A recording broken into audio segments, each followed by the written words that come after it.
അലൈക്കും വറഹ്മത്തുള്ളാഹി വബറകാതുഹു. പ്രിയപ്പെട്ട 6ാം ക്ലാസ്സിലെ വിദ്യാർത്ഥികളെ, അൽഹംദുലില്ലാ നമ്മൾ കഴിഞ്ഞ ക്ലാസ്സിൽ അഫ്സാനവി അഥവാ കഥ എഴുത്ത് എന്ന ശൈലി എങ്ങനെയാണ് ഉറുദുവിലേക്ക് കടന്നു വന്നത് എന്നതിനെക്കുറിച്ചാണ് സംസാരിച്ചത്. മറ്റുള്ള എല്ലാ ഭാഷകളുടെയും പോലെ, അധിക ഭാഷകളുടെയും പോലെ കവിത എഴുത്ത് എന്ന ശൈലി രൂപപ്പെട്ടതിന് ശേഷമാണ് ഉറുദുവിലും നസ്റിലേക്ക് ഗദ്യരൂപത്തിൽ സാഹിത്യത്തിൻ്റെ ഭാഗമായ കഥ, നോവലുകൾ, ഇത്തരത്തിലുള്ള മറ്റു പല മേഖലകളും കടന്നു വന്നത്. അതിൻ്റെ ഒരു തുടക്കം നമ്മൾ കഴിഞ്ഞ ക്ലാസ്സിൽ പറഞ്ഞത് അഫ്സാൻവി അദബ് ക ഇർത്തിഖ, ആ സാഹിത്യത്തിൻ്റെ പുരോഗമനം, എങ്ങനെയാണ് അത് വളർന്നു വന്നത് എന്നതിനെ കുറിച്ചാണ് നമ്മൾ പറഞ്ഞത്. ഇനി ഈ ക്ലാസ്സിൽ നമുക്ക് പറയാനുള്ളത് ദാസ്താൻ. ദാസ്താൻ എന്ന് പറഞ്ഞാൽ കഥ, നീണ്ട കഥകൾ, അതാണ് ദാസ്താൻ, നീണ്ട കഥകൾ. അത്തരത്തിലുള്ള കഥകൾക്ക് ഉറുദുവിൽ ഉണ്ടായ പുരോഗതി എങ്ങനെയാണ്, ഏത് കാലം മുതലാണ് ഇത്തരത്തിലുള്ള എഴുത്തുകൾ ഉറുദുവിലുണ്ടായത്, അതിൻ്റെ ചെറിയ ഒരു വിവരണമാണ്, ഒരു ചരിത്രമാണ് നമ്മളിവിടെ ഇന്ന് പറയാനിരിക്കുന്നത്. ഇൻഷാ അല്ലാഹ് आप सब लोग पिछले सबक में जो पढ़ाए थे वो सब याद रखे होंगे. इंशाअल्लाह इस पीरियड में हम दास्तान के बारे में बात करेंगे. ഈ പീരീഡിൽ നമ്മൾ ദാസ്താൻ എന്നതിനെ കുറിച്ചാണ്, ദാസ്താൻ അഥവാ നീണ്ട കഥകൾ, ഇതിൻ്റെ ചരിത്രത്തെക്കുറിച്ചാണ് നമ്മൾ പഠിക്കുന്നത്. കഥകളുടെ ചരിത്രമല്ല, കഥ എഴുത്ത് ഉറുദുവിൽ എങ്ങനെ വന്നു ചേർന്നു എന്നതിനെ കുറിച്ചാണ് നമ്മൾ പഠിക്കുന്നത്. 1800 में कलकत्ता में फोर्ट विलियम कॉलेज कायम किया गया, जिसमें नए आने वाले अंग्रेज़ों को हिंदुस्तान की कई ज़ुबानें सिखाने का इंतज़ाम था. 1800 കൽക്കത്തയിൽ ഫോർട്ട് വില്യം കോളേജ് സ്ഥാപിക്കപ്പെടുകയും ആ സ്ഥാപനത്തിൻ്റെ പ്രധാനപ്പെട്ട ലക്ഷ്യം ബ്രിട്ടീഷുകാർക്ക് ഹിന്ദുസ്ഥാനി ഭാഷകൾ പഠിപ്പിക്കുക എന്നായിരുന്നു. ഇന്ത്യയിലേക്ക് വരുന്ന ബ്രിട്ടീഷുകാർക്ക് ഹിന്ദുസ്ഥാനി ഭാഷകൾ പഠിപ്പിക്കുക എന്നതായിരുന്നു. എന്നാൽ ഉൻ जुबानों में उर्दू को बहुत अहमियत हासिल थी, क्योंकि उर्दू ही वही ज़ुबान थी जो मुल्क के बहुत से हिस्सों में बोली और समझी जाती थी. अंग्रेज़ उसे आम तौर से हिंदुस्तानी कहते थे और उसी को यहाँ की आम ज़ुबान करार दिए थे. എന്നാൽ ഹിന്ദുസ്ഥാനി ഭാഷകളിൽ ഏറ്റവും പ്രധാനപ്പെട്ട ഭാഷയായിരുന്നു ഉറുദു. കാരണം ഇവിടെ പൊതുജനങ്ങൾക്ക് മനസ്സിലാകുന്ന, എല്ലാവരും സംസാരിക്കുന്ന ഒരു ഭാഷ എന്നുള്ളത് അത് ഉറുദു തന്നെയായിരുന്നു. അതുകൊണ്ട് തന്നെ ഉറുദു ഭാഷയെ അവർ ഹിന്ദുസ്ഥാനി എന്നാണ് ഉറുദു ഭാഷയ്ക്ക് അവർ പേരിട്ടത്. അങ്ങനെ ഉറുദു ഭാഷ തന്നെയാണ് ഇന്ത്യയുടെ ഭാഷ എന്ന് അവർ നിശ്ചയിക്കുകയും ചെയ്തു. इस कॉलेज में अहम रोल अदा करने वाले डॉक्टर जॉन गिलक्रिस्ट, जो ईस्ट इंडिया कंपनी के मुलाजिम थे, वो 1787 में हिंदुस्तान पहुँचे. उनको हिंदुस्तानी ज़ुबान से दिलचस्पी पैदा हो गई और उन्होंने क़वाइद लुग़ात और बोलचाल की ज़ुबान पर अंग्रेज़ी और उर्दू में कई किताबें लिखी. ഈ സ്ഥാപനത്തെ ഫോർട്ട് വില്യം കോളേജിനെ കുറിച്ച് പറയുമ്പോൾ നമ്മൾ പ്രധാനമായും എണ്ണുന്ന ഒരു പേരാണ് ഡോക്ടർ ജോൺ ഗിൽക്രിസ്റ്റ്. അദ്ദേഹം ഈസ്റ്റ് ഇന്ത്യ കമ്പനിയുടെ ഒരു ജോലിക്കാരനായിരുന്നു. അവിടെ 1783 അദ്ദേഹം ഇന്ത്യയിലേക്ക് എത്തിയത്.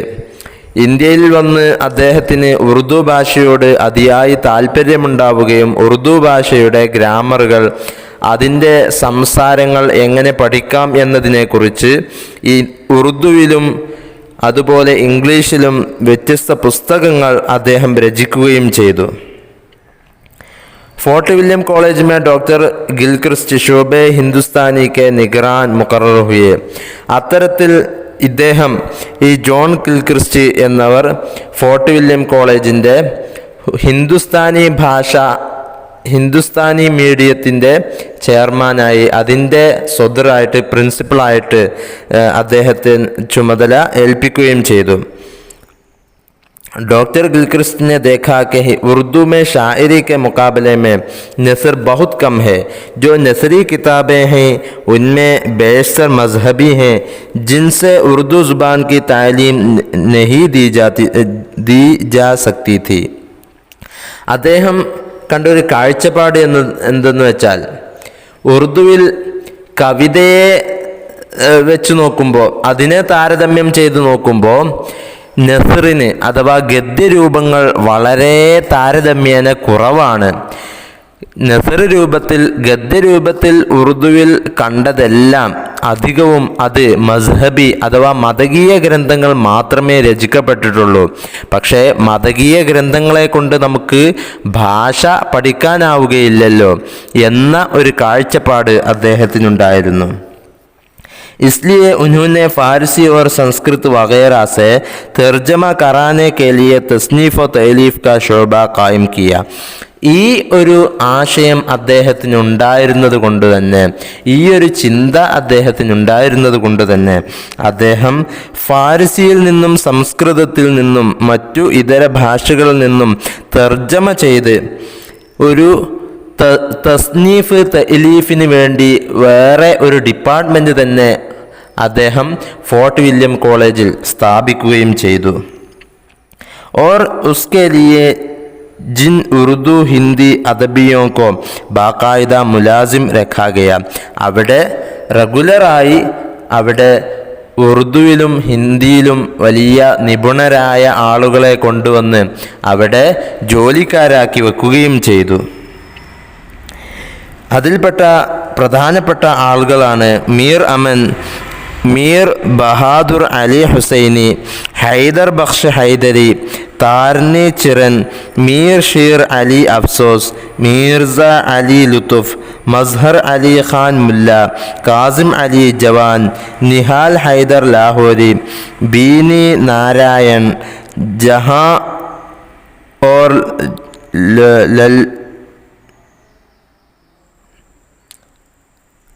ഇവരെല്ലാവരും ഇതിൽ പ്രധാനപ്പെട്ട ആളുകളാണ്. फोर्ट विलियम कॉलेज में अदबियों से बेशतर ऐसी किताबें लिखवाई गईं जो आम दिलचस्पी की दास्तानें यानी इस्लाही, अखलाक़ी, तारीख़ी और तालीमी मौज़ूआत पर मबनी थी. ഫോർട്ട് വില്യം കോളേജിലെ ഈ സാഹിത്യകാരന്മാർ അധികവും രചിച്ചിരുന്നത് ഇത്തരത്തിലുള്ള ജനങ്ങൾക്കെല്ലാവർക്കും ഇഷ്ടപ്പെടുന്നതായ ഹൃദയഹാരിയായ ചില കഥകൾ, ആ കഥകളുടെ തീമുകൾ ചിലപ്പോൾ സ്വഭാവ സംബന്ധിയായിട്ടായിരിക്കാം, അല്ലെങ്കിൽ ചരിത്രപരമായിട്ടായിരിക്കാം, വൈജ്ഞാനികമായിട്ടായിരിക്കാം. ഇത്തരത്തിലുള്ള വിഷയങ്ങളെ ആസ്പദമാക്കിയിട്ടുള്ള വൈജ്ഞാനികമായിട്ട് ഉള്ള ചില കഥകൾ, അതിനെയൊക്കെ പ്രൊമോട്ട് ചെയ്യുന്ന കഥകൾ, ജനങ്ങൾക്കെല്ലാവർക്കും പെട്ടെന്ന് താല്പര്യം ജനിപ്പിക്കുന്ന രീതിയിലുള്ള ചില കഥാപുസ്തകങ്ങളാണ് ആദ്യം അവർ രചിച്ചിരുന്നത്. അതിലെ ഭാഷകൾ, അവർ രചിച്ചിരുന്ന പുസ്തകങ്ങളുടെ ഭാഷയെക്കുറിച്ച് പറയുകയാണെങ്കിൽ ഉൻ കിതാബോं की जुबान इंतहाई सीधी सादी थी.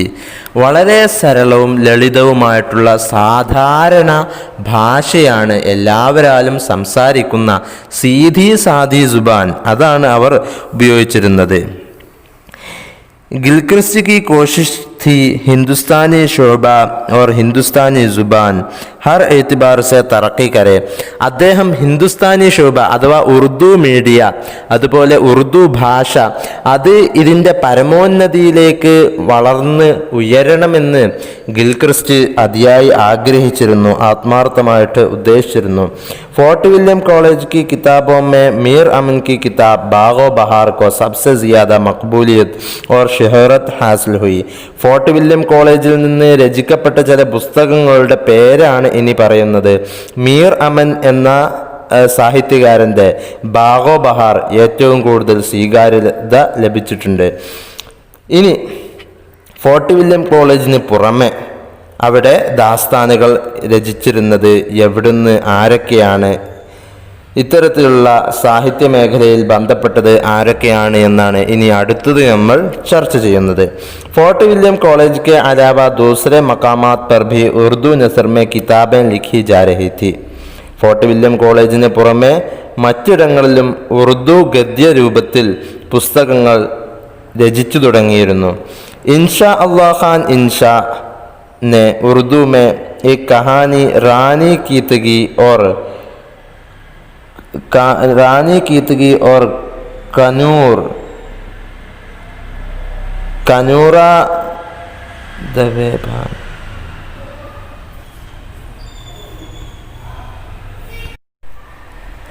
ഫോർട്ട് വില്യം കോളേജിൽ നിന്ന് പുറമെ മറ്റു പല ഇടങ്ങളിൽ നിന്നും ആ കാലഘട്ടത്തിൽ ചെറുതായിട്ടെങ്കിലും ഗദ്യരൂപത്തിൽ എഴുത്തുകൾ നടന്നിരുന്നു. പ്രത്യേകിച്ച് എടുത്തു പറയേണ്ട ഒരു പേരാണ് ഇൻഷാ അല്ലാഹ് ഖാൻ ഇൻഷാ എന്ന സാഹിത്യകാരൻ്റെ കഥയായിരുന്ന കഹാനി റാണി കീത്തഗി എന്നുള്ള ഒരു കഥാപുസ്തകം അദ്ദേഹം രചിച്ചിരുന്നു.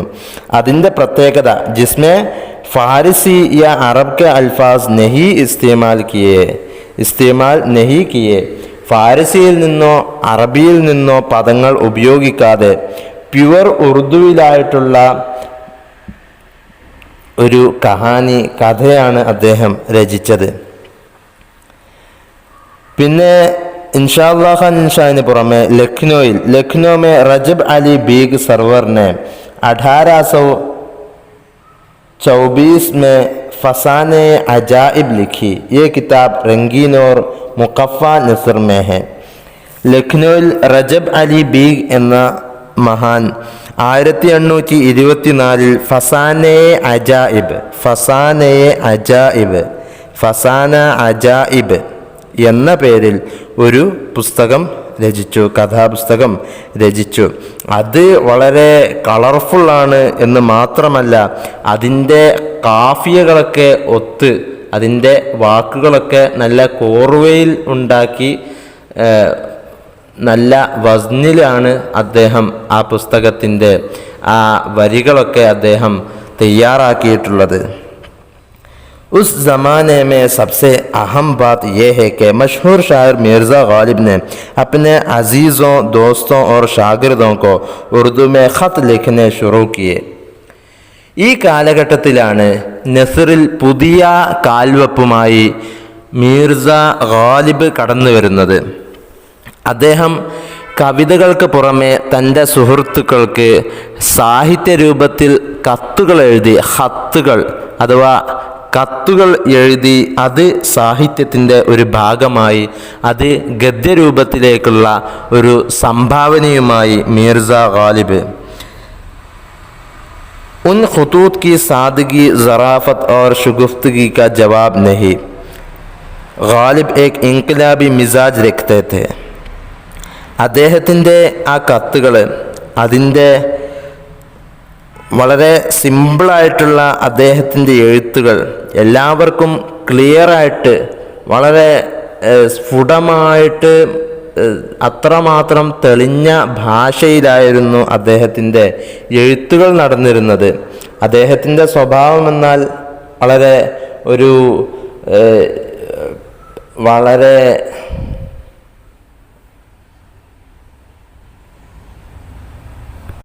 നല്ല ഒരു ചടുലതയുള്ള സ്വഭാവമായിരുന്നു മിർസ ഗാലിബിൻ്റെ. ഒരു ഇൻഖിലാബി മിസാജ്, ഒരു വിപ്ലവാത്മകമായ ഏതു നേരത്തും എന്തിനും തയ്യാറാകുന്ന ഒരു സ്വഭാവമായിരുന്നു അദ്ദേഹത്തിനുള്ളത്.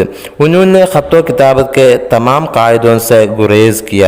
അദ്ദേഹം കത്തുകളുടെ എഴുത്തിൻ്റെ എല്ലാ നിയമങ്ങളും, അക്കാലം വരെ പാലിച്ചു പോന്ന എല്ലാ നിയമങ്ങളെയും വിട്ടുകടന്ന് ഒരു പുതിയ ശൈലിയിലേക്ക് കത്തിനെ എത്തിച്ചത് അദ്ദേഹമാണ്. ഖുതൂത് may Dil Ki ബാതേൻ ലിഖി or ബേതകല്ലുഫ് തറസ് തഹരീർ ഈജാദ് Kia. അദ്ദേഹത്തിൻ്റെ കത്തുകൾ ഇത്രമാത്രം പ്രസക്തമാകുന്നത് എന്തുകൊണ്ടെന്ന് വെച്ചാൽ, അദ്ദേഹത്തിൻ്റെ കത്തുകളിൽ അദ്ദേഹത്തിൻ്റെ മനസ്സിലുള്ള വാക്കുകൾ ഒരു കെട്ടിക്കൊടുക്കുമില്ലാതെ, ഒരു ഉണ്ടാക്കി പറച്ചിലല്ലാതെ തൻ്റെ മനസ്സിൽ നിന്ന് വന്ന വാക്കുകൾ അത്തരത്തിൽ തന്നെ അദ്ദേഹം എഴുതി കുറിക്കുകയുണ്ടായി. അത്തരത്തിലുള്ള ഒരു എഴുത്തിൻ്റെ രൂപമാണ് അദ്ദേഹം ഈ കത്തെഴുത്ത് എന്ന ഈ ശൈലിയിൽ ഉണ്ടാക്കിയെടുത്തത്. इसी अहद में गालिब के एक अजीज़ ख्वाजा अमान ने भी फ़ारसी की मशहूर दास्तान ബൂസ്താൻ ഖയാൽ का तर्जमा ഉറുദു में किया. ഇതേ കാലഘട്ടത്തിൽ പറയേണ്ട മറ്റൊരു പ്രധാന ഒരു സംഭാവനയാണ് ഗാലിബിൻ്റെ സുഹൃത്തായിരുന്ന ഖ്വാജ അമാൻ എന്ന സാഹിത്യകാരൻ ഫാരിസിയിലെ പ്രസിദ്ധമായ കഥ ബൂസ്താൻ ഖയാൽ എന്ന പുസ്തകത്തിൻ്റെ ആ കഥാപുസ്തകം അദ്ദേഹം ഉറുദുവിലേക്ക് വിവർത്തനം ചെയ്യുകയും ചെയ്തു. इस दौर के नसर लिखने वालों में गुलाम इमाम शहीद और गुलाम गौस बेखबर के नाम भी काबिल ज़िक्र है. ഈ കാലഘട്ടത്തിൽ നസർ രൂപത്തിൽ ഗദ്യരൂപത്തിൽ എഴുതുന്നവരുടെ പേരിൽ നമ്മൾ കൂട്ടിച്ചേർക്കേണ്ട മറ്റൊരു നാമം കൂടെയുണ്ട്. ഗുലാം ഇമാം ഷഹീദ് ഓർ ഗുലാം ഗൗസ് എന്നുള്ളവരും വളരെ ആ കാലഘട്ടത്തിൽ ഗദ്യരൂപത്തിലുള്ള എഴുത്തുകുത്തുകൾക്ക് സംഭാവന നടത്തിയ പ്രധാനികളിൽപ്പെട്ട ആളുകളാണ്.